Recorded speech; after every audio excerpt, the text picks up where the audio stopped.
रक्षाबंधन जवळ आले.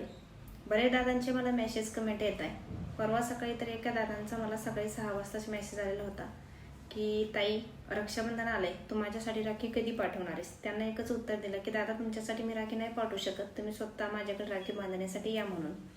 कारण या इंस्टाग्रामवरती माझा फक्त एकच भाऊ नाही आहे. जरी माझ्या रक्ताचा एकच भाऊ जर असेल ना तरी ही इंस्टाग्राम फॅमिली सुद्धा मी सख्या नात्याप्रमाणे जपते, कारण तेही मला तेवढा जीव लावतात.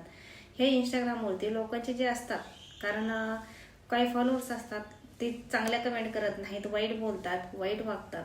पण जर आपण आपले जर मर्यादित व्हिडिओ टाकले ना तर कुणीही आपल्याला वाईट बोलत नाही, आपल्याला वाईट कमेंट येत नाही. आणि भले कुणी आल्या ना, कुणी जर वाईट कमेंट केल्या तर आपण पाहण्याआधीच लोक त्यांना काहीतरी बोललेले असतात. म्हणजे हे जे आपले कुटुंब बोलतो, आपण जे फॅमिली बोलतो, तर ह्यांनी त्यांना अगोदरच काहीतरी बोललेलं असतं. तर नाते पण असे काहीतरी तयार करा जे सख्या नात्यापेक्षा तुम्हाला जास्त जीव लावतील. असंच माझं इंस्टाग्राम फॅमिली आहे ज्यांचं माझ्यावरती खूप प्रेम आहे. तर जे माझे भाऊ आहेत तर यांच्यासाठी फक्त आज स्पेशल व्हिडिओ आहे, कारण तुमच्या सगळ्यांसाठी मी तुमच्याकडे येऊ शकत नाही. त्यामुळं तुम्ही सगळे मिळून माझ्याकडे येऊ शकतात.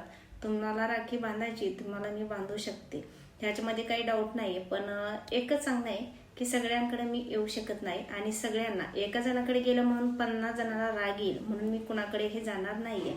त्यामुळं ज्यांनाही काय वाटतं तुम्ही तुमचं समजून घ्या. कुणालाही मी राखी पाठवणार नाही आहे किंवा कुणालाही राखी बांधण्यासाठी मी जाणार नाही आहे.